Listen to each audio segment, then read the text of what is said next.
Hi, good morning. സഹകാരി race പ്ലസിൻ്റെ പുതിയൊരു ക്ലാസ്സിലേക്ക് എല്ലാവർക്കും സ്വാഗതം. നമ്മൾ ഇന്ന് ക്ലാസ്സിൽ പഠിക്കാൻ പോകുന്നത് എൻഡോക്രൈൻ സിസ്റ്റം. ഇതിനു മുന്നേ നിങ്ങൾ ഡൈജസ്റ്റീവ് സിസ്റ്റവും നെർവസ് സിസ്റ്റവും അതുപോലെ റീപ്രൊഡക്റ്റീവ് സിസ്റ്റം ഇങ്ങനെ ഓരോ സിസ്റ്റങ്ങൾ നിങ്ങൾ പഠിച്ചു തുടങ്ങിയിട്ടുണ്ടാവും അല്ലേ? അപ്പോൾ നമ്മൾ ഇന്ന് പഠിക്കാൻ പോകുന്നതാണ് എൻഡോക്രൈൻ സിസ്റ്റം. നമുക്കൊരു 7 ക്ലാസ് കൊണ്ട് ഈ എൻഡോക്രൈൻ സിസ്റ്റം കംപ്ലീറ്റ് ആയിട്ട് കവർ ചെയ്യാം. ഓക്കെ, അപ്പോൾ ഈ എൻഡോക്രൈൻ സിസ്റ്റം എന്ന് വെച്ചാൽ എന്താ? നമ്മുടെ ബോഡിയിലുള്ള എല്ലാ എൻഡോക്രൈൻ ഗ്ലാൻഡ്സും ഇൻക്ലൂഡ് ചെയ്തിരിക്കുന്ന ഒരു സിസ്റ്റമാണ് എൻഡോക്രൈൻ സിസ്റ്റം. ഈ എൻഡോക്രൈൻ സിസ്റ്റത്തിൽ നമ്മൾ എൻഡോക്രൈൻ ഗ്ലാൻഡ്സുകൾ പറ്റിയിട്ടും അവർ പ്രൊഡ്യൂസ് ചെയ്യുന്ന ഹോർമോൺസ് ഇതൊക്കെയാണ് നമ്മൾ പഠിക്കാൻ പോകുന്നത്. ചിലപ്പോൾ ഈ ഹോർമോൺസിൻ്റെ ആക്ഷൻ എങ്ങനെയാണെന്നും പിന്നെ ഈ ഹോർമോൺസ് എങ്ങനെയാണ് നമ്മുടെ ബോഡിയിൽ ആക്ട് ചെയ്യുന്നത്, അല്ലെങ്കിൽ ഈ ഹോർമോൺസിൻ്റെ പ്രത്യേകതകൾ എന്തൊക്കെയാണ്, ഏതൊക്കെ ഹോർമോൺസാണ് ഏതൊക്കെ എൻഡോക്രൈൻ ഗ്ലാൻഡ്സ് പ്രൊഡ്യൂസ് ചെയ്യുന്നത്. ഇനി ചില ആൾക്കാരിൽ ഈ എൻഡോക്രൈൻ ഗ്ലാൻഡ്സിൻ്റെ എന്തെങ്കിലും ഒരു കുഴപ്പം, ഒരു പ്രോബ്ലം സംഭവിച്ചു കഴിഞ്ഞാൽ അവർ പ്രൊഡ്യൂസ് ചെയ്യുന്ന ഹോർമോൺസിൻ്റെ അളവ് ചിലപ്പോൾ കൂടാം, ചിലപ്പോൾ കുറയാം. അപ്പോൾ ഇത് രണ്ടും സംഭവിച്ചാലും നമ്മുടെ ബോഡിക്ക് എന്താ ദോഷമാണ്. ഈ ഹോർമോൺസിൻ്റെ അളവ് കൂടിയാലും ദോഷമാണ്, ഹോർമോൺസിൻ്റെ അളവ് കുറഞ്ഞാലും ദോഷമാണ്. അപ്പോൾ ഇങ്ങനെ കൂടിയോ കുറയോ ഇവരുടെ ഈ ഒരു എമൗണ്ടിൽ വ്യത്യാസം സംഭവിക്കുമ്പോൾ നമ്മുടെ ബോഡിയിൽ എന്ത് കിട്ടും? ചില വേരിയേഷൻസ് സംഭവിക്കും, ചില അബ്നോർമൽ കണ്ടീഷൻസ് ഡെവലപ്പ് ചെയ്യും.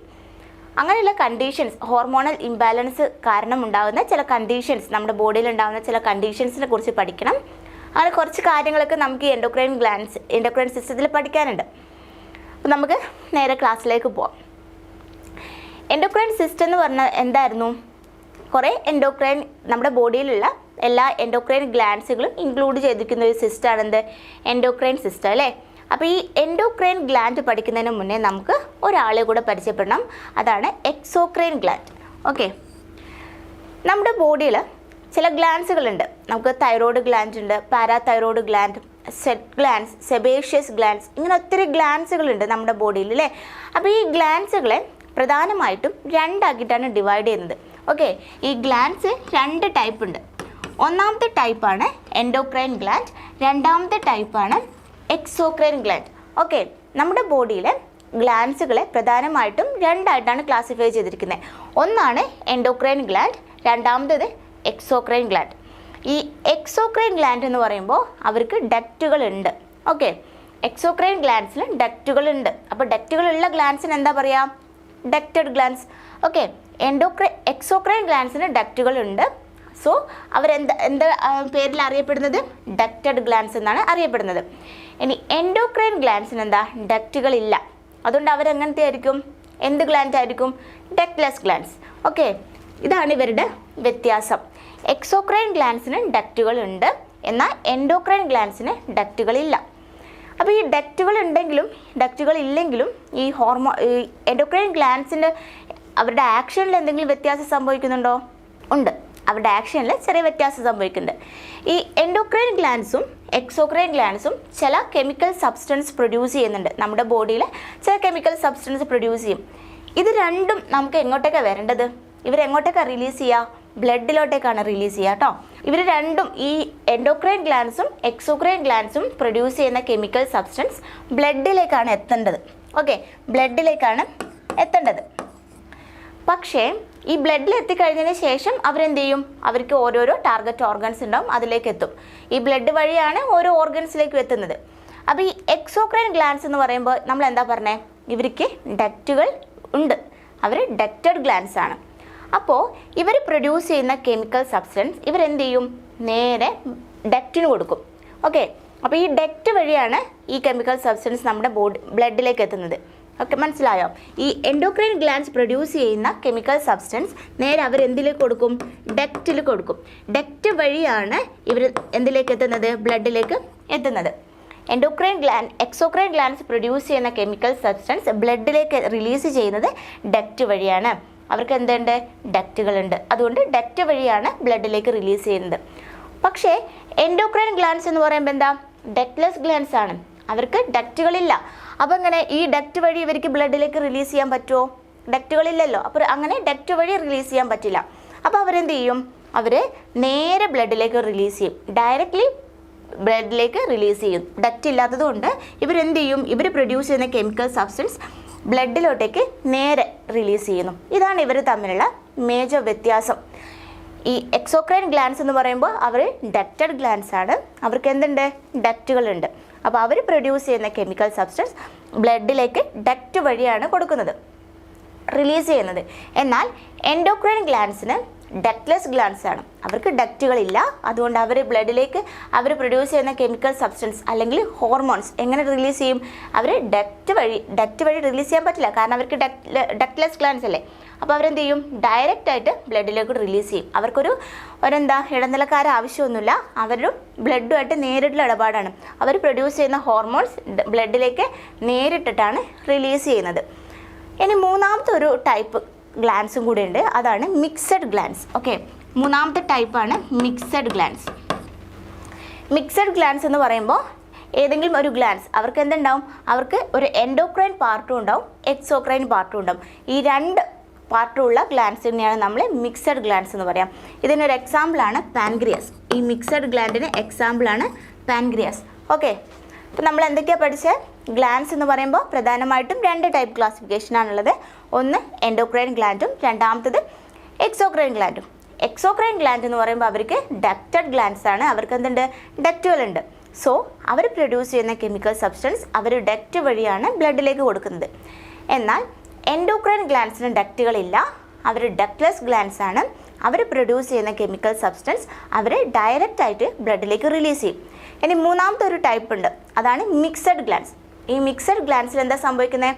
അവർക്ക് ഒരു എൻഡോക്രൈൻ പാർട്ടും ഉണ്ടാവും, ഒരു എക്സോക്രൈൻ പാർട്ടും ഉണ്ടാവും. ഇത് രണ്ടുമുള്ള ഗ്ലാൻസുകളെയാണ് നമ്മൾ മിക്സഡ് ഗ്ലാൻസ് എന്ന് പറയുന്നത്. അതിനൊരു എക്സാമ്പിളാണ് പാൻക്രിയാസ്. ഓക്കെ, ഇനി നമുക്ക് എൻഡോക്രൈൻ ഗ്ലാൻസ്, നമുക്ക് എക്സോക്രൈൻ ഗ്ലാൻസ് അല്ല പഠിക്കേണ്ടത്. നമ്മുടെ ടോപ്പിക് എന്താ? എൻഡോക്രൈൻ ഗ്ലാൻസ് ആണ് അല്ലേ. എൻഡോക്രൈൻ സിസ്റ്റം ആണ് പഠിക്കേണ്ടത്. ഇനി നമുക്ക് എൻഡോക്രൈൻ സിസ്റ്റം അല്ലെങ്കിൽ എൻഡോക്രൈൻ ഗ്ലാൻസിനെ ഡീറ്റെയിൽ ആയിട്ട് പഠിക്കാം. എൻഡോക്രൈൻ ഗ്ലാൻസ് എന്താണ്? എൻഡോക്രൈൻ ഗ്ലാൻസ് എന്ന് പറയുന്നത് നമ്മൾ നേരത്തെ പറഞ്ഞു ഡക്ട്ലെസ് ഗ്ലാൻസ് ആണ്. അവർ പ്രൊഡ്യൂസ് ചെയ്യുന്ന കെമിക്കൽ സബ്സ്റ്റൻസിന് നമ്മൾ ഹോർമോൺസ് എന്നാ പറയാം. ഓക്കെ, ഇവർ പ്രൊഡ്യൂസ് ചെയ്യുന്ന ഹോർമോൺസ് ആണ്. ഈ എൻഡോക്രൈൻ ഗ്ലാൻസ് എന്താ പ്രൊഡ്യൂസ് ചെയ്യുക? ഹോർമോൺസ് ആണ് പ്രൊഡ്യൂസ് ചെയ്യുന്നത്. ഈ ഹോർമോൺസ് ബ്ലഡിലേക്ക് അവർ ഡയറക്റ്റായിട്ട് റിലീസ് ചെയ്യുന്നു. അപ്പോൾ ഈ എൻഡോക്രൈൻ ഗ്ലാൻസിൽ ചെറിയ സെല്ലുകൾ ഉണ്ടാവും. അപ്പോൾ ആ സെല്ലുകളാണ് ഈ ഹോർമോൺസ് പ്രൊഡ്യൂസ് ചെയ്യുന്നത്. ആ സെല്ലുകളെയാണ് എൻഡോക്രൈൻ സെൽ എന്ന് പറയുന്നത്. ഓക്കെ, ഈ എൻഡോക്രൈൻ ഗ്ലാൻസിൽ എന്തുണ്ട്? എൻഡോക്രൈൻ സെല്ലുകളുണ്ട്. ഈ എൻഡോക്രൈൻ സെല്ലുകളാണ് ഹോർമോൺസ് പ്രൊഡ്യൂസ് ചെയ്യുന്നത്. ഇനി ഈ എൻഡോക്രൈൻ സിസ്റ്റത്തിനെ പറ്റി പഠിക്കുന്ന ഒരു മെഡിക്കൽ ബ്രാഞ്ചിൻ്റെ പേരാണ് എൻഡോക്രൈനോളജി. ഓക്കെ, എൻഡോക്രൈനോളജി എന്ന് പറയുന്നത് നമ്മൾ എൻഡോക്രൈൻ സിസ്റ്റത്തിനെയും ഈ എൻഡോക്രൈൻ ഗ്ലാൻസിനെ പറ്റിയിട്ടും ഇനി ഈ ഹോർമോൺസ് അവർ പ്രൊഡ്യൂസ് ചെയ്യുന്ന ഹോർമോൺസും ഈ ഹോർമോൺ വ്യതിയാനം സംഭവിക്കുമ്പോൾ നമ്മളെ ബോഡിയിൽ ഉണ്ടാകുന്ന ചില കണ്ടീഷൻസ്, ഹോർമോൺ ഇംബാലൻസ് കൊണ്ട് നമ്മളെ ബോഡിയിൽ ഉണ്ടാകുന്ന ചില കണ്ടീഷൻസ്, അതിനെപ്പറ്റിയൊക്കെ പഠിക്കുന്ന ഒരു മെഡിക്കൽ ബ്രാഞ്ച്, ഫിസിയോളജിയുടെ ഒരു ബ്രാഞ്ചാണ് എൻഡോക്രൈനോളജി. അപ്പോൾ ഈ ഡോക്ടേഴ്സിന് ഇങ്ങനെ പഠിക്കുന്ന ഹെൽത്ത് പ്രൊവൈഡേഴ്സ് അല്ലെങ്കിൽ ഡോക്ടേഴ്സിന് എന്താ വിളിക്കുക? എൻഡോക്രൈനോളജിസ്റ്റ്. ഓക്കെ, എൻഡോക്രൈൻ സിസ്റ്റത്തിനെ പറ്റി പഠിക്കുന്ന ശാസ്ത്രശാഖ എൻഡോക്രൈനോളജി. ആ ഡോക്ടേഴ്സാണ് എൻഡോക്രൈനോളജിസ്റ്റ്. നമ്മൾ ചില ഹോസ്പിറ്റലിലൊക്കെ പോകുമ്പോൾ കണ്ടിട്ടുണ്ടല്ലേ ചില ബോർഡുകൾ, എൻഡോക്രൈനോളജിസ്റ്റ്, പിന്നെ ന്യൂറോളജിസ്റ്റ്, കാർഡിയോളജിസ്റ്റ്, ഡെർമറ്റോളജിസ്റ്റ് എന്നൊക്കെ. അപ്പം നമ്മുടെ ബോഡിയിൽ നമുക്ക് എന്തെങ്കിലും തരത്തിലുള്ള ഒരു ഹോർമോണൽ വ്യതിയാനം കാരണം എന്തെങ്കിലും ഒരു ഡിസീസ് സംഭവിക്കുകയാണെങ്കിൽ നമ്മൾ ഏത് ഡോക്ടറെ പോയി കാണേണ്ടത്? നമ്മൾ എൻഡോക്രൈനോളജിസ്റ്റിനെ പോയിട്ടാണ് കൺസൾട്ട് ചെയ്യേണ്ടത്. ഹോർമോൺസ് നമ്മൾ നേരത്തെ പറഞ്ഞു, എൻഡോക്രൈൻ ഗ്ലാൻസ് എന്ന് പറയുന്നത് ഈ എൻഡോക്രൈൻ ഗ്ലാൻഡ് പ്രൊഡ്യൂസ് ചെയ്യുന്ന എന്താ? ഹോർമോൺസ് ആണ് പ്രൊഡ്യൂസ് ചെയ്യുന്നത്. അപ്പോൾ എന്താണ് ഈ hormones? Hormones are the chemical messenger that carry information from endocrine gland to target organs. Okay, ഈ ഹോർമോൺസ് എന്ന് പറയുന്നത് ഒരു കെമിക്കൽ മെസ്സഞ്ചർ ആണ്. ഈ ഒരു വാക്ക് ഓർമ്മിക്കണം. ഹോർമോൺസ് എന്ന് പറയുന്നത് ഒരു കെമിക്കൽ മെസ്സഞ്ചർ ആണ്. എന്താ ഈ മെസ്സഞ്ചർ? മെസ്സഞ്ചർ എന്ന് പറഞ്ഞാൽ എന്താ? എന്തെങ്കിലും ഒരു മെസ്സേജ് ഒരാളിൽ നിന്ന് മറ്റൊരാളിലേക്ക് കൊണ്ടു കൊടുക്കുന്ന ആളിലാണ് നമ്മൾ മെസ്സഞ്ചർ എന്ന് പറയുന്നത് അല്ലേ. ഒരു മെസ്സേജ് ഒരാൾക്ക് ചെന്ന് കൊടുക്കുന്ന ആളെയാണ് മെസ്സഞ്ചർ എന്ന് പറയുന്നത്. ആ ഒരു സെയിം ജോബ് തന്നെയാണ് ഹോർമോൺസ് നമ്മുടെ ബോഡിയിൽ ചെയ്യുന്നത്. ഈ എൻഡോക്രൈൻ ഗ്ലാൻസ് പ്രൊഡ്യൂസ് ചെയ്യുന്ന ഈ മെസ്സേജുകൾ അവർ അതായത് ടാർഗറ്റ് ഓർഗൻസിലേക്ക് കൊണ്ടു കൊടുക്കുന്ന ഒരു കെമിക്കൽ, ഒരു മെസ്സഞ്ചറാണ് ഹോർമോൺസ് എന്ന് പറയുന്നത്. Hormones are the chemical messenger that carry information from endocrine gland to target organ. Endocrine ഗ്ലാൻസിൽ നിന്നും. അപ്പോൾ ഈ എൻഡോക്രൈൻ ഗ്ലാൻസ് എന്താ പ്രൊഡ്യൂസ് ചെയ്യുന്നത്? ഹോർമോൺസ് പ്രൊഡ്യൂസ് ചെയ്യുന്നുണ്ട്. അപ്പോൾ ഈ എൻഡോക്രൈൻ ഗ്ലാൻഡ്സ് പറയുന്ന കാര്യങ്ങൾ, ഈ എൻഡോക്രൈൻ ഗ്ലാൻഡ് കൊടുക്കുന്ന മെസ്സേജ് നമ്മുടെ ഓർഗൻസിലേക്ക്, ഓരോ ഓർഗൻസിലേക്ക് കൊണ്ട് കൊടുക്കുന്ന ആളാണ് ഈ ഹോർമോൺസ് എന്ന് പറയുന്നത്. അതായത് എൻഡോക്രൈൻ ഗ്ലാൻഡും ഈ ടാർഗറ്റ് ഓർഗനും തമ്മിലുള്ള ഒരു കണക്ഷൻ, അല്ലെങ്കിൽ എൻഡോക്രൈൻ ഗ്ലാൻഡ് പറയുന്ന കാര്യങ്ങൾ ഈ അതായത് ടാർഗറ്റ് ഓർഗൻസിലേക്ക് കൊണ്ട് കൊടുക്കുന്ന ഒരു കെമിക്കൽ മെസ്സഞ്ചറാണ് നമ്മുടെ ഹോർമോൺസ്. ഇനി ഈ ഹോർമോൺസിന് ചില പ്രത്യേകതകളുണ്ട്, ചില ഫീച്ചേഴ്സ് ഉണ്ട്. നമുക്ക് അതെന്തൊക്കെയാണെന്ന് നോക്കാം. First feature, it's produced from endocrine glands. എന്താ ഈ ഹോർമോൺസ് പ്രൊഡ്യൂസ് ചെയ്യുന്നത് എൻഡോക്രൈൻ ഗ്ലാൻഡ്സിലാണ്. ഇനി രണ്ടാമത്തെ കാര്യമാണ്, ചെറിയ എമൗണ്ടിൽ മാത്രമേ നമ്മുടെ ബോഡിയിൽ ഇത് പ്രൊഡ്യൂസ് ചെയ്യുന്നുള്ളൂ. സ്മോൾ ക്വാണ്ടിറ്റി, അതായത് നമ്മുടെ ബോഡിയിൽ ഇത് വളരെ ചെറിയൊരു എമൗണ്ട് ക്വാണ്ടിറ്റിയിൽ മാത്രമേ നമ്മുടെ ബോഡിയിൽ ഈ ഹോർമോൺസ് പ്രൊഡ്യൂസ് ചെയ്യുന്നുള്ളൂ. അത്രയും ഹോർമോൺസ് മതി, അത്രയും ഒരു എമൗണ്ട് മതി നമ്മുടെ ബോഡിയിൽ വലിയൊരു ചേഞ്ച് ഉണ്ടാക്കാൻ. ആ ഒരു സ്മോൾ ക്വാണ്ടിറ്റിക്ക് മതിയാവും. ഓക്കെ, അപ്പോൾ നമ്മുടെ ബോഡിയിൽ ഒരുപാട് എമൗണ്ട് ഹോർമോൺസ് ഒന്നും പ്രൊഡ്യൂസ് ചെയ്യുന്നില്ല. എങ്ങനെയാണ്? ഇതിൻ്റെ ക്വാണ്ടിറ്റി കുറവാണ്, പക്ഷേ ക്വാളിറ്റി എന്തായിരിക്കും? കൂടുതലാണ്. ഇനി they are specific. Hormones R specific. ഈ സ്പെസിഫിക് കൊണ്ട് അർത്ഥാക്കുന്നത് എന്താ? നമ്മുടെ ഹോർമോൺസ്, ഇവർ എൻഡോക്രൈൻ ഗ്ലാൻഡ്സ് ഒരു ഹോർമോൺസിനെ പ്രൊഡ്യൂസ് ചെയ്തു. എൻഡോക്രൈൻ ഗ്ലാൻഡ്സ് എന്ത് ചെയ്തു? ഒരു ഹോർമോൺസിനെ പ്രൊഡ്യൂസ് ചെയ്തു. ഈ ഹോർമോൺസ് നേരെ എവിടത്തേക്ക് വരണം? നമ്മുടെ ടാർഗറ്റ് ഓർഗൻസിലേക്ക് വരണം അല്ലേ? ടാർഗറ്റ് ഓർഗൻസിലേക്ക് വന്നു കഴിഞ്ഞാലാണ് അവരവിടെയാണ് ഇവരുടെ ആക്ഷൻ സംഭവിക്കുന്നത്. എൻഡോക്രൈൻ ഗ്ലാൻഡ്സ് ഈ ഹോർമോൺസിനെ പ്രൊഡ്യൂസ് ചെയ്യുന്നു. അവരെങ്ങോട്ടേക്കാണ് വരുന്നത്? നമ്മുടെ ഓരോ ഓർഗൻസിലേക്ക് എത്തുന്നു. അവിടെയാണ് ഇവർ ഇതിൻ്റെ ഓരോ ആക്ഷൻ ഉണ്ടാക്കുന്നത്. അപ്പോൾ ഈ ഓരോ ഗ്ലാൻഡ്സിലും എന്തുണ്ടാവും? ഇവർക്ക് ഓരോ റിസപ്റ്റേഴ്സ് ഉണ്ടാവും. ഓക്കെ, ഈ ഓർഗൻസിലും സെല്ലുകളിലൊക്കെ റിസപ്റ്റേഴ്സ് ഉണ്ടാവും. ഇവർക്ക് ഈ ഹോർമോൺ റിസപ്റ്റേഴ്സ് ഉണ്ടാവും. അപ്പോൾ ഈ ഹോർമോൺ ഈ റിസപ്റ്ററുമായിട്ട് ബൈൻഡ് ചെയ്യും, എന്നിട്ടൊരു ഹോർമോൺ റിസപ്റ്റർ കോംപ്ലക്സ് ഫോം ചെയ്യും. എന്നാൽ മാത്രമേ ഇവർക്ക് ഈ ഹോർമോൺസിന് ഇതിൻ്റെ ഒരു ആക്ഷൻ പ്രൊഡ്യൂസ് ചെയ്യാൻ പറ്റുള്ളൂ. ഓക്കെ, ഈ എൻഡോക്രൈൻ ഗ്ലാൻഡ്സിൽ നിന്നും ഒരു ഹോർമോൺ പ്രൊഡ്യൂസ് ചെയ്യും. ഈ ഹോർമോൺസ് നേരെ ചെന്നിട്ട് ഈ ഓർഗൻസിലും നമ്മുടെ സെല്ലുകളിലൊക്കെ ഒത്തിരി റിസപ്റ്റേഴ്സ് ഉണ്ട്. ഈ റിസപ്റ്ററായിട്ട് ബൈൻഡ് ചെയ്യും. അങ്ങനെ ഒരു ഹോർമോൺ റിസപ്റ്റർ കോംപ്ലക്സ് ഉണ്ടാകും. എന്നാൽ മാത്രമേ എന്തുണ്ടാവുന്നുള്ളൂ? അവർക്ക് അതിൻ്റെ ഫങ്ഷൻ ചെയ്യാൻ പറ്റുള്ളൂ. ഈ ഹോർമോൺ റിസപ്റ്റർ കോംപ്ലക്സ് ഉണ്ടായാൽ മാത്രമേ അവർക്ക് എന്ത് ചെയ്യാൻ പറ്റുള്ളൂ? അവർക്ക് അതിൻ്റെ ആക്ഷൻ എടുക്കാൻ പറ്റുള്ളൂ. അപ്പോൾ ഈ എല്ലാ ഗ്ലാൻഡ്സിലും അല്ലെങ്കിൽ എല്ലാ സെല്ലുകളിലും നമുക്ക് ഓരോ റിസപ്റ്റേഴ്സ് ഉണ്ടാവും. ഈ റിസപ്റ്റർ എന്ന് പറയുന്നത്, ഇപ്പോൾ നമുക്ക് തൈറോയ്ഡ് ഗ്ലാൻഡ് പ്രൊഡ്യൂസ് ചെയ്യുന്ന ഹോർമോൺസാണ് തൈറോയ്ഡ് ഹോർമോൺസ്. ഈ നമ്മുടെ എല്ലാ സെല്ലുകളിലും ഓരോ ഹോർമോൺസിനും അതിൻ്റേതായ റിസപ്റ്റേഴ്സ് ഉണ്ടാവും. ഓക്കെ, തൈറോയ്ഡ് ഹോർമോൺസിനൊരു റിസപ്റ്റർ ഉണ്ടാവും, അഡ്രിനൽ ഹോർമോൺസിനൊരു റിസപ്റ്റർ ഉണ്ടാവും, ഇനിയിപ്പോൾ പാരാതൈറോയ്ഡ് ഗ്ലാൻഡിനാണെങ്കിൽ വേറെ റിസപ്റ്റർ ഉണ്ടാവും. അങ്ങനെ എല്ലാ ഹോർമോൺസിനും ഓരോരോ റിസപ്റ്റർ ഉണ്ടാവും. അപ്പം നമ്മുടെ ഈ ഓരോ ഹോർമോൺസിനും അതിൻ്റെ പെർട്ടിക്കുലർ ആയിട്ടുള്ള റിസപ്റ്ററുമായിട്ട് മാത്രമേ ബൈൻഡ് ചെയ്യാൻ പറ്റുള്ളൂ.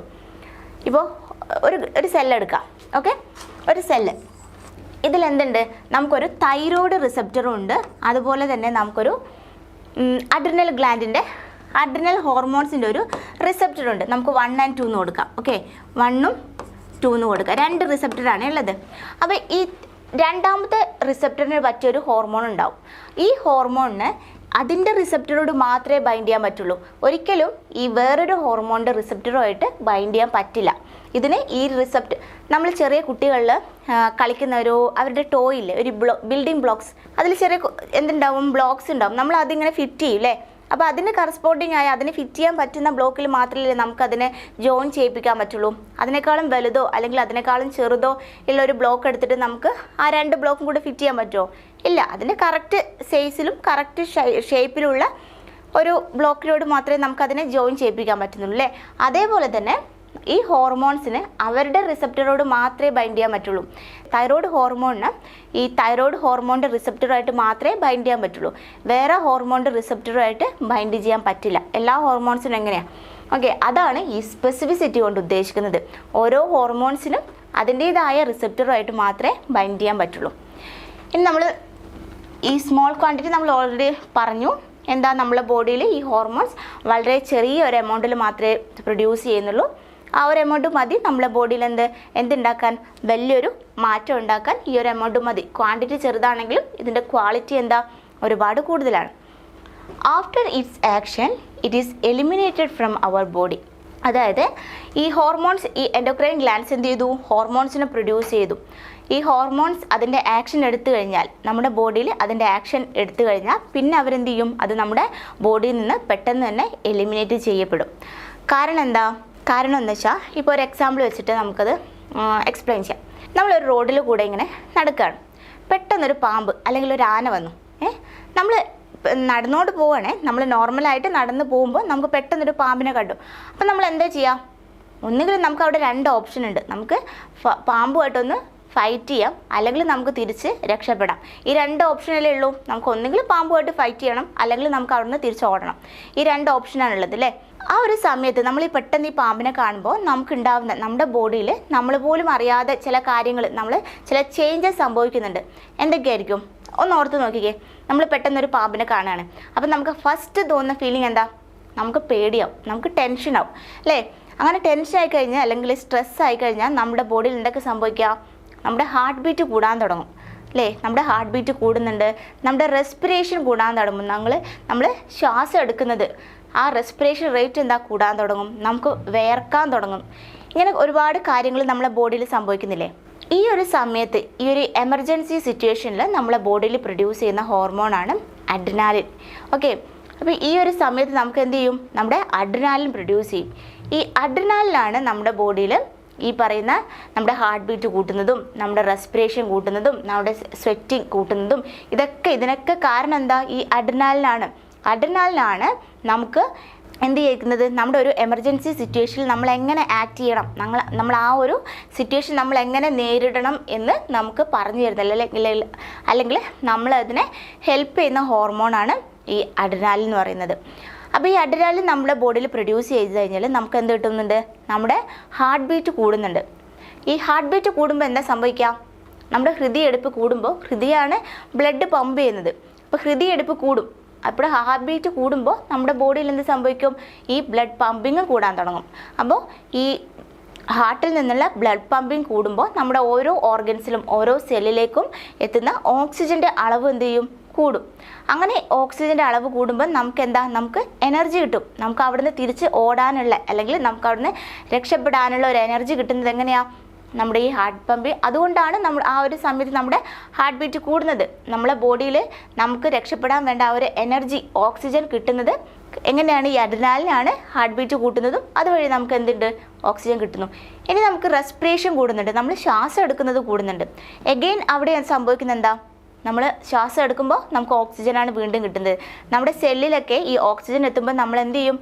വീണ്ടും നമ്മൾ എനർജറ്റിക് ആവും. നമ്മൾ സാധാരണ ഗതിയിൽ നടന്നു പോകുന്ന ഒരാൾക്ക് പെട്ടെന്ന് നമുക്ക് ഒരു എനർജി കൂടുതൽ വേണം, നമുക്ക് അവിടുന്ന് രക്ഷപ്പെടാനുള്ള ഒരു എനർജി നമുക്ക് ആവശ്യമാണ്. ആ ഒരു എനർജി തരുന്നത് ആരാ? ഈ അഡ്രിനാലിനാണ്. അല്ലെങ്കിൽ ഇങ്ങനെ ഒരു എമർജൻസി സിറ്റുവേഷൻ ഉണ്ടാകുമ്പോൾ അതിനെ നമുക്ക് നേരിടാൻ പാകത്തിന് നമ്മളെ ശരീരത്തിനെ പാകപ്പെടുത്തുന്ന ഹോർമോണാണ് അഡ്രിനാലിൻ. ഓക്കെ, അപ്പോൾ ഈ അഡ്രിനാലിൻ നമ്മൾ എന്ത് ചെയ്തു? പാമ്പിനെ കണ്ടു, നമുക്ക് ഈ ചേഞ്ചസ് ഒക്കെ ഉണ്ടായി, നമുക്ക് തിരിച്ചോടി, നമ്മുടെ ബോഡിയിൽ എനർജി വന്നു, നമ്മൾ തിരിച്ചോടി, നമ്മൾ രക്ഷപ്പെട്ടു. ഓക്കെ, ഈ ഒരു സിറ്റുവേഷൻ കഴിഞ്ഞാൽ നമ്മുടെ ബോഡിയിൽ നിന്നും ഈ അഡ്രിനാലിൻ എലിമിനേറ്റ് ചെയ്യും. അത് അധിക കാലം അല്ലെങ്കിൽ അധിക സമയമൊന്നും കൂടുതൽ നമ്മളെ ബോഡിയിൽ ഇത് നിൽക്കില്ല. അതെന്തുണ്ടാവും? ഒന്ന് ആലോചിച്ച് നോക്കിയേ. അഡ്രിനാലിൻ നമ്മളെ ബോഡിയിൽ പ്രൊഡ്യൂസ് ചെയ്തപ്പോൾ നമുക്കുണ്ടായ ചേഞ്ചസ് എന്തൊക്കെയായിരുന്നു? നമ്മുടെ ഹാർട്ട് ബീറ്റ് കൂടുന്നുണ്ട്, നമ്മുടെ റെസ്പിറേഷൻ കൂടുന്നുണ്ട്, നമുക്ക് സ്ട്രെസ് ആവുന്നുണ്ട് അല്ലേ? നമ്മൾ സ്ട്രെസ്ഫുൾ ആവുന്നുണ്ട്, നമുക്ക് എപ്പോഴും ടെൻഷൻ ഉള്ള ഒരു കണ്ടീഷൻ വരുന്നുണ്ട്. പിന്നെ എന്താ? നമ്മുടെ സ്വെറ്റിംഗ് കൂടുന്നുണ്ട് അല്ലേ? അഡ്രിനാലിൻ നമ്മളെ ബോഡിയിൽ ഉണ്ടാകുമ്പോൾ ഈ കാര്യങ്ങളൊക്കെയാണ് നമ്മുടെ ബോഡിയിൽ നടക്കുന്നത്.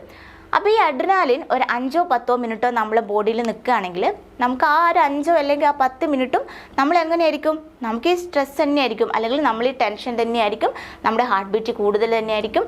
ഇങ്ങനെ തന്നെ നമ്മൾ നിൽക്കുക, ഈ ഒരു സ്ട്രെസ്ഫുള്ളായ കണ്ടീഷൻ തന്നെയായിരിക്കും നമുക്ക് ആ ഒരു 10 മിനിറ്റ്. ഓക്കെ, അതുകൊണ്ട് എന്ത് ചെയ്യും? ഇവർ ഈ ഹോർമോൺസ്, ഓരോരോ ഹോർമോൺസും അവരുടെ ആക്ഷൻ കഴിഞ്ഞാൽ, അവരുടെ പണി നമ്മുടെ ബോഡിയിൽ അവരുടെ എന്താണോ ആക്ഷൻ അത് കഴിഞ്ഞാൽ അവർ പിന്നെ അത് നമ്മുടെ ബോഡിയിൽ നിന്ന് എലിമിനേറ്റ് ചെയ്യും. ഓക്കെ, പിന്നെയാണ് quick in action. Okay, quick in action എന്ന് പറയുമ്പോൾ അവരുടെ ആക്ഷൻ എന്താ? പെട്ടെന്നാണ്. നമുക്കൊരു സിറ്റുവേഷൻ, ഏതെങ്കിലും ഒരു സിറ്റുവേഷനിൽ ഏത് ഹോർമോണാണോ അവരുടെ ആക്ഷൻ എടുക്കുന്നത് അത് പെട്ടെന്ന്, ഒരു ഡിലേയും വരത്തില്ല, അത് ക്വിക്കായിരിക്കും. നമ്മളൊരു പാമ്പിനെ കണ്ടു, നമുക്ക് ആ ഒരു എക്സാമ്പിൾ വെച്ചിട്ട് തന്നെ നമുക്ക് ഈ ഒരു ക്വിക്ക് ഇൻ ആക്ഷൻ എക്സ്പ്ലെയിൻ ചെയ്യാം.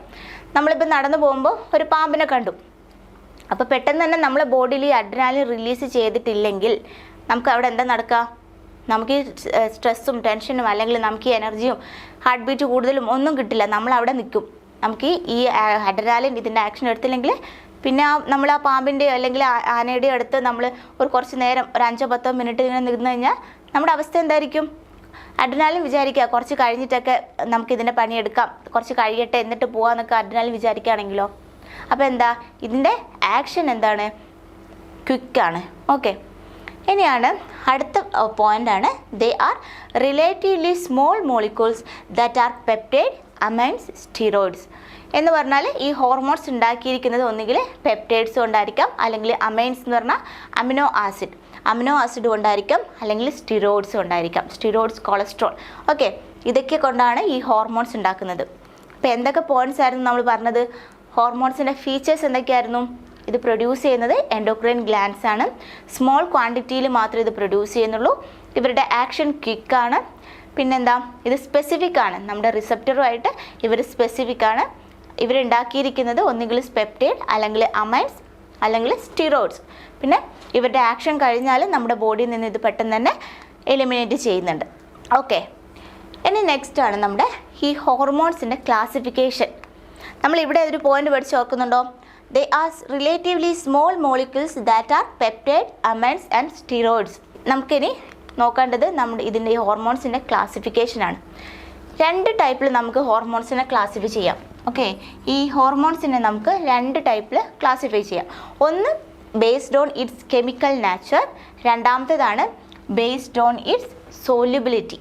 ഓക്കെ, 2 ടൈപ്പാണ് നമുക്ക് ഹോർമോൺസിനെ ക്ലാസിഫൈ ചെയ്യാൻ പറ്റുന്നത്. ഒന്ന് അതിൻ്റെ കെമിക്കൽ നാച്ചർ എന്ന് പറയുമ്പോൾ എന്തുകൊണ്ടാണോ ആ ഹോർമോൺ നിർമ്മിച്ചിരിക്കുന്നത് അതിനെ അടിസ്ഥാനപ്പെടുത്തിയിട്ട് നമുക്ക് ഹോർമോൺസിനെ ക്ലാസിഫൈ ചെയ്യാൻ പറ്റും. രണ്ടാമത്തേത് അതിൻ്റെ സോല്യുബിലിറ്റി അനുസരിച്ചിട്ടും നമുക്ക് ഹോർമോൺസിനെ ക്ലാസിഫൈ ചെയ്യാം. ഫസ്റ്റ് നമുക്കിതിൻ്റെ കെമിക്കൽ നാച്ചർ വെച്ചിട്ട് നമുക്കിതിനെ എങ്ങനെ ക്ലാസിഫൈ ചെയ്തിരിക്കും നോക്കാം. പ്രധാനമായിട്ടും 3 ടൈപ്പ് ഹോർമോൺസ് ആണ് നമുക്ക് ഈ ഒരു based on its chemical nature ഇതിൽ വരുന്നത്. 3 ടൈപ്പ് ഹോർമോൺസാണ്.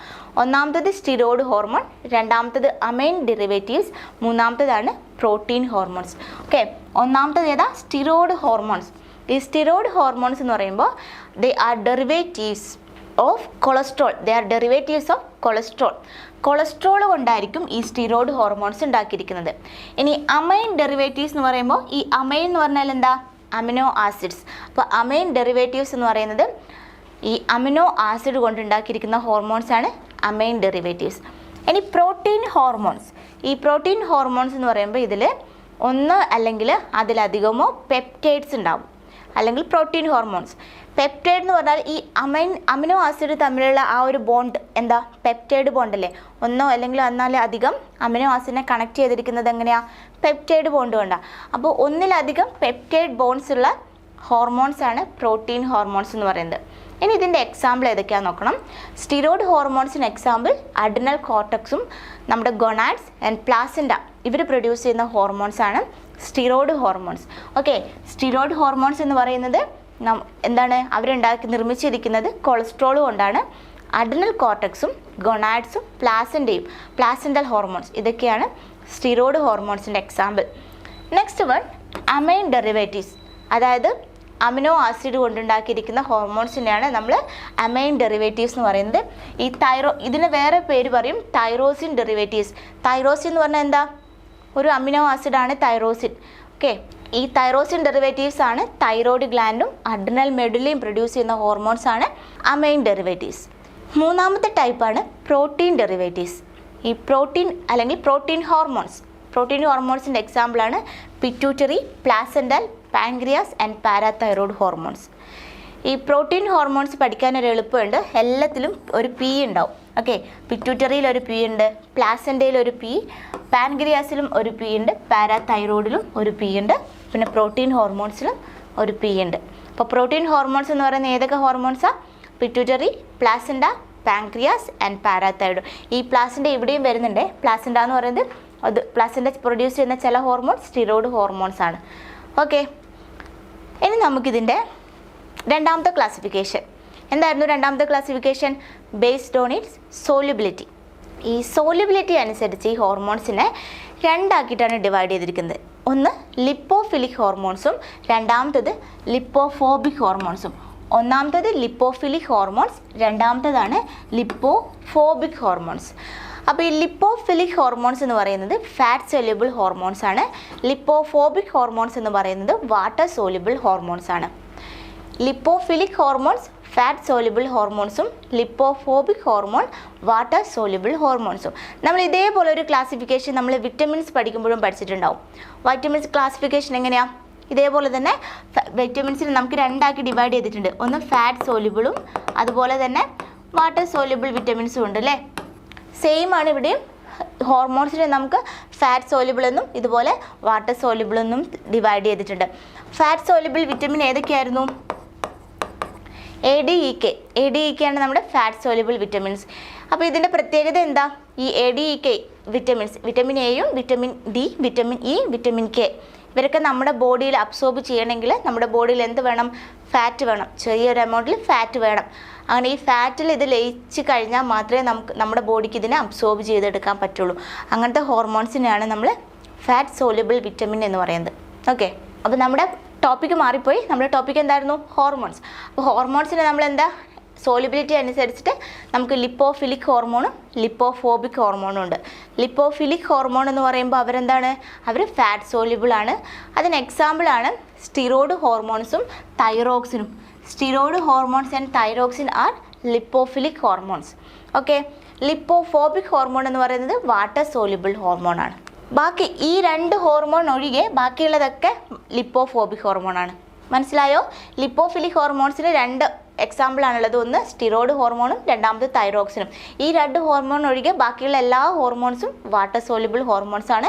അതുകൊണ്ട് ഇവിടെ എക്സാമ്പിൾ ആഡ് ചെയ്യാതിരുന്നത്. ഓക്കെ, നിങ്ങൾ ഈ രണ്ട് ഹോർമോൺസ് ഇവിടെ ഓർത്ത് വെക്കുക. ലിപ്പോഫിലിക് ഹോർമോൺസ് ഏതൊക്കെയാണ്? ഒന്ന് സ്റ്റിറോയിഡ് ഹോർമോൺസും രണ്ടാമത്തത് തൈറോക്സിനും. അതൊഴികെ ബാക്കിയെല്ലാം ലിപ്പോഫോബിക് ഹോർമോണാണ്. ഇനി നമുക്ക് പഠിക്കാനുള്ളതാണ് half life of a hormone. ഹോർമോണിൻ്റെ ഹാഫ് ലൈഫ് എന്താണെന്ന് നോക്കാം. അതിൽ ഡെഫിനിഷൻ വരുന്നത് it is a time during which the half of the quantity of hormone is metabolized or eliminated from circulating by biological process. അതായത് നമ്മുടെ ബോഡിയിൽ ഈ എൻഡോക്രൈൻ ഗ്ലാൻഡ് എന്ത് ചെയ്തു? എൻഡോക്രൈൻ ഗ്ലാൻഡ്സ് ഒരു ഹോർമോൺസിനെ പ്രൊഡ്യൂസ് ചെയ്തു. ഓക്കെ, ഈ ഹോർമോൺസിൻ്റെ പകുതി, ഈ ഹോർമോൺസിൻ്റെ 1/2 അല്ലേ, പകുതി ഈ ഹോർമോൺസ് ഇതിൻ്റെ നേരെ പകുതി മെറ്റബോളൈസ് ചെയ്യാൻ എടുക്കുന്ന അല്ലെങ്കിൽ നമ്മുടെ ബോഡിയിൽ നിന്ന് എലിമിനേറ്റ് ചെയ്യാൻ എടുക്കുന്ന ടൈമിനെയാണ് നമ്മൾ ഹാഫ് ലൈഫ് എന്ന് പറയുന്നത്. ഹാഫ് ലൈഫ് എന്ന് പറഞ്ഞാൽ എന്താ? സിമ്പിളായിട്ടും ഹോർമോൺസിൻ്റെ പ്രൊഡ്യൂസ് ചെയ്യുമ്പോഴുള്ള നമ്മുടെ ഈ എൻഡോക്രൈൻ ഗ്ലാൻഡ്സ് ഹോർമോൺസ് പ്രൊഡ്യൂസ് ചെയ്യുമ്പോൾ ആ ടൈമിലുള്ള എമൗണ്ടിൽ നിന്നും നേരെ പകുതിയാവാൻ എടുക്കുന്ന ടൈം ആണ് ഹാഫ് ലൈഫ് എന്ന് പറയുന്നത്. ഇതിനെ നമുക്ക് വേറൊരു രീതിയിലും കൂടെ എക്സ്പ്ലെയിൻ ചെയ്യാം. It also denotes the activity or potency is decrease to half of its initial value. അതായത് ഒരു എൻഡോക്രൈൻ ഗ്ലാൻഡ് എന്ത് ചെയ്തു? ഹോർമോൺസ് പ്രൊഡ്യൂസ് ചെയ്തു. അപ്പോൾ ഈ ഹോർമോൺസിന് എന്തുണ്ടാവും? അതിൻ്റെ തുടക്കത്തിൽ ഈ പ്രൊഡ്യൂസ് ചെയ്യുന്ന സമയത്ത് ഇതിൻ്റെ പൊട്ടൻസി അല്ലേ, പൊട്ടൻസി, ഇതിൻ്റെ ആക്ഷൻ അല്ലെങ്കിൽ പൊട്ടൻസി, ഈ പൊട്ടൻസിയും ഹാഫ് ആവാൻ, നേരെ പകുതിയാവാൻ എടുക്കുന്ന ടൈമിനെയാണ് നമ്മൾ ഹാഫ് ലൈഫ് എന്ന് പറയുന്നത്. ഓക്കെ, ഹാഫ് ലൈഫ് എന്ന് പറയുമ്പോൾ എന്താ? അതിൻ്റെ പൊട്ടൻസി അല്ലെങ്കിൽ അതിൻ്റെ ആക്ഷൻ നേരെ പകുതിയാവാൻ എടുക്കുന്ന, നമ്മുടെ ശരീരത്തിൽ നിന്ന് നേരെ പകുതിയാവാൻ എടുക്കുന്ന ടൈമിനെയാണ് നമ്മൾ ഹാഫ് ലൈഫ് എന്ന് പറയുന്നത്. ഓക്കെ, ഇനി ഈ പിക്ചറിൽ നമ്മൾ ഏതൊക്കെയാണ് നമ്മുടെ ബോഡിയിൽ എൻഡോക്രൈൻ ഗ്ലാൻഡ്സ് എന്നും അവരുടെ ഒരു ലൊക്കേഷൻസും സിമ്പിളായിട്ട് നമ്മൾ നോക്കിയാൽ മതി. ഇതിൽ ഡീറ്റെയിൽ ആയിട്ടൊന്നും കൊടുത്തിട്ടില്ല. എല്ലാ എൻഡോക്രൈൻ ഗ്ലാൻഡ്സും ഇതിൽ ഇൻക്ലൂഡഡ് അല്ല. ഈ പിക്ചറിലുള്ള എൻഡോക്രൈൻ ഗ്ലാൻഡ്സ് ഏതൊക്കെയാണെന്ന് നോക്കാം. ഇതിൽ നിങ്ങൾ അതിൻ്റെ ലൊക്കേഷൻ ഒന്ന് ജസ്റ്റ് മനസ്സിലാക്കി വെക്കുക മാത്രം മതി. നമ്മുടെ ഹെഡിലേക്ക് ഏതൊക്കെയാണ് വരുന്നത്? പിറ്റ്യൂട്ടറി ഗ്ലാൻഡ് ഉണ്ട്, അതുപോലെ തന്നെ പീനിയൽ ഗ്ലാൻഡും ഉണ്ട്. നമുക്ക് പിറ്റ്യൂട്ടറി ഗ്ലാൻഡും അതുപോലെ എന്താ പീനിയൽ ഗ്ലാൻഡും നമ്മുടെ ഹെഡിലാണ് വരുന്നത്. ഇത് കൂടാതെ നമുക്കിവിടെ ഹൈപ്പോതലാമസും കൂടെ വരും. ഓക്കെ, ഈ പിറ്റ്യൂട്ടറി ഗ്ലാൻഡിനാണ് നമ്മൾ മാസ്റ്റർ ഗ്ലാൻഡ് എന്നൊക്കെ പറയുന്നത്. ഇതൊക്കെ നമ്മൾ ഡീറ്റെയിൽ ആയിട്ട് വരുന്ന ക്ലാസ്സിൽ പഠിക്കും. നിങ്ങൾ ഈ ഒരു പിക്ചറിൽ ഇതിൻ്റെ ലൊക്കേഷൻ മാത്രം മനസ്സിലാക്കിയാൽ മതി. ഇനി നേരെ നമ്മുടെ ഹെഡിൽ നിന്ന് താഴോട്ടേക്ക് വരുമ്പോൾ ഒരു ഗ്ലാൻഡാണ് തൈറോയ്ഡ് ഗ്ലാൻഡ്. നമ്മുടെ നെക്കിൽ, നമ്മുടെ കഴുത്തിൽ ഉള്ള ഗ്ലാൻഡാണ് തൈറോയ്ഡ് ഗ്ലാൻഡ്. ഈ തൈറോയ്ഡ് ഗ്ലാൻഡിൻ്റെ ഇവിടെ കൂട്ടത്തിൽ ഒരു ഗ്ലാൻഡും കൂടെ ഉണ്ട്, അതാണ് പാരാതൈറോയ്ഡ് ഗ്ലാൻഡ്. ഈ പാരാതൈറോയ്ഡ് ഗ്ലാൻഡും ഈ തൈറോയ്ഡ് ഗ്ലാൻഡിൻ്റെ അടുത്തായിട്ട് തന്നെയാണുള്ളത്. ഓക്കെ, അപ്പോൾ നമ്മുടെ കഴുത്തിലുള്ള ഗ്ലാൻഡ് ഏതൊക്കെയാണ്? ഒന്ന് തൈറോയ്ഡ് ഗ്ലാൻഡും പാരാതൈറോയ്ഡ് ഗ്ലാൻഡും. ഇനി അതിൽ നിന്ന് നേരെ താഴോട്ടേക്ക് വന്നു കഴിഞ്ഞാൽ നമ്മുടെ ട്രക്കിയയുടെ അവിടെയായിട്ടാണുള്ളത് തൈമസ് ഗ്ലാൻഡ്. നമ്മുടെ ട്രക്കിയേൻ്റെ അവിടെയായിട്ടുള്ളതാണ് തൈമസ് ഗ്ലാൻഡ്. ഈ തൈമസ് ഗ്ലാൻഡിനൊരു പ്രത്യേകതയുണ്ട്, ഇത് ഒരു ലിംഫോയിഡ് ഗ്ലാൻഡും കൂടിയാണ്. ഓക്കെ, ഇതൊരു എൻഡോക്രൈൻ ഗ്ലാൻഡ് മാത്രമല്ല, ഇതൊരു ലിംഫോയിഡ് ഗ്ലാൻഡും കൂടിയാണ്. ലിംഫോയിഡ് ഫങ്ഷനും കൂടെ ഈ തൈമസിനുണ്ട്. ലിംഫോയിഡ് ഫങ്ഷൻ എന്ന് പറഞ്ഞാൽ എന്താ? നമ്മുടെ ഇമ്മ്യൂണിറ്റി, നമ്മുടെ ബോഡി രോഗപ്രതിരോധ ശേഷി നിർണ്ണയിക്കുന്നതിൽ വലിയൊരു പങ്ക് വഹിക്കുന്ന ഒരു ഗ്ലാൻഡാണ് എന്ത്? Thymus gland. അപ്പോൾ ഈ തൈമസ് ഗ്ലാൻഡിന് എന്തെങ്കിലും ഒരു കുഴപ്പം സംഭവിക്കുകയാണെങ്കിൽ നമുക്ക് ബോഡിയിൽ എന്ത് സിംറ്റംസാണ് ഉണ്ടാവുക? നമ്മുടെ ഇമ്മ്യൂണിറ്റി ആയിരിക്കും കുറയുക. ഓക്കെ, ഇനി അത് കഴിഞ്ഞാൽ വരുന്ന ഗ്ലാൻഡാണ് പാൻക്രിയാസ്. പാൻക്രിയാസ് നമ്മൾ നേരത്തെ സ്റ്റാർട്ടിങ്ങിൽ പാൻക്രിയാസിനെ പറ്റിയിട്ട് ഒരു കാര്യം പറഞ്ഞായിരുന്നല്ലോ. എന്തായിരുന്നു? പാൻക്രിയാസ് എന്ന് പറയുന്നത് ഒരു മിക്സഡ് ഗ്ലാൻഡാണ്. മിക്സഡ് ഗ്ലാൻഡാണ്. ഈ പാൻക്രിയാസിന് എന്തുണ്ട്? ഒരു എൻഡോക്രൈൻ പാർട്ടും ഉണ്ട്, അതുപോലെ തന്നെ ഒരു എക്സോക്രൈൻ പാർട്ടും ഉണ്ട്. അപ്പോൾ പാൻക്രിയാസ് എന്ന് പറയുന്ന ഒരു മിക്സഡ് ഗ്ലാൻഡാണ്. പിന്നെ ഉള്ളതാണ് അഡ്രിനൽ ഗ്ലാൻഡ്. അഡ്രിനൽ ഗ്ലാൻഡ് എന്ന് പറയുന്നത് നമ്മുടെ ബോഡിയിൽ ഏറ്റവും ഇമ്പോർട്ടൻ്റ് ആയിട്ടുള്ള ഒരു ഗ്ലാൻഡാണ് ഈ adrenal gland. Most essential endocrine gland എന്നൊക്കെ ഈ അഡ്രിനൽ ഗ്ലാൻഡിനെ പറയും. ഈ അഡ്രിനൽ ഗ്ലാൻഡ് ഉള്ളത് നമ്മുടെ കിഡ്നി. ഓക്കെ, ഇതാണ് നമ്മുടെ കിഡ്നി. നമുക്ക് എത്ര കിഡ്നി ഉണ്ട്? നമുക്ക് 2 കിഡ്നി ഇല്ലേ? അപ്പോൾ 2 കിഡ്നിയുടെയും തൊട്ട് മേലെയായിട്ട് ഇങ്ങനെ ഒരു തൊപ്പി പോലെ, കിഡ്നിയുടെ ഒരു തൊപ്പി പോലെ കാണുന്ന ഒരു ഗ്ലാൻഡാണ് ഈ എൻഡോക്രൈൻ ഗ്ലാൻഡ് എന്ന് പറയുന്നത്. അഡ്രിനൽ ഗ്ലാൻഡ് എന്ന് പറയുമ്പോൾ ഓർക്കുക, നമ്മുടെ കിഡ്നിയുടെ തൊപ്പി, കിഡ്നിയുടെ മേലെയായിട്ട് കാണുന്ന ഗ്ലാൻഡാണ് ഈ അഡ്രിനൽ ഗ്ലാൻഡ് എന്ന് പറയുന്നത്. Next ovary and testis. ഇതൊക്കെ എന്താ? ഓവറി, ടെസ്റ്റിസ് ഒക്കെ നമ്മുടെ സെക്ഷൽ റീപ്രൊഡക്റ്റീവ് ഓർഗൻസ് ആണ്. അവരും ചില ഹോർമോൺസ് ഒക്കെ പ്രൊഡ്യൂസ് ചെയ്യുന്നുണ്ട്. ഓവറി ചില ഹോർമോൺസ് പ്രൊഡ്യൂസ് ചെയ്യുന്നുണ്ട്, ടെസ്റ്റിസും ചില ഹോർമോൺസ് പ്രൊഡ്യൂസ് ചെയ്യുന്നുണ്ട്. നമുക്കിതിൻ്റെ ഡീറ്റെയിൽ ആയിട്ട് നമുക്ക് പഠിക്കാനുണ്ട്. നമ്മളിത് ജസ്റ്റ് എവിടെയൊക്കെയാണുള്ളത്, നമ്മുടെ ബോഡിയിൽ ഓരോ എൻഡോക്രൈൻ ഗ്ലാൻഡ്സും എവിടെയാണുള്ളതെന്ന് മാത്രം മനസ്സിലാക്കാം. അപ്പോൾ ഇന്നത്തെ ക്ലാസ്സിൽ ഇത്രയേ ഉള്ളൂ. നമുക്കിനി നെക്സ്റ്റ് ക്ലാസ്സിൽ കാണാം.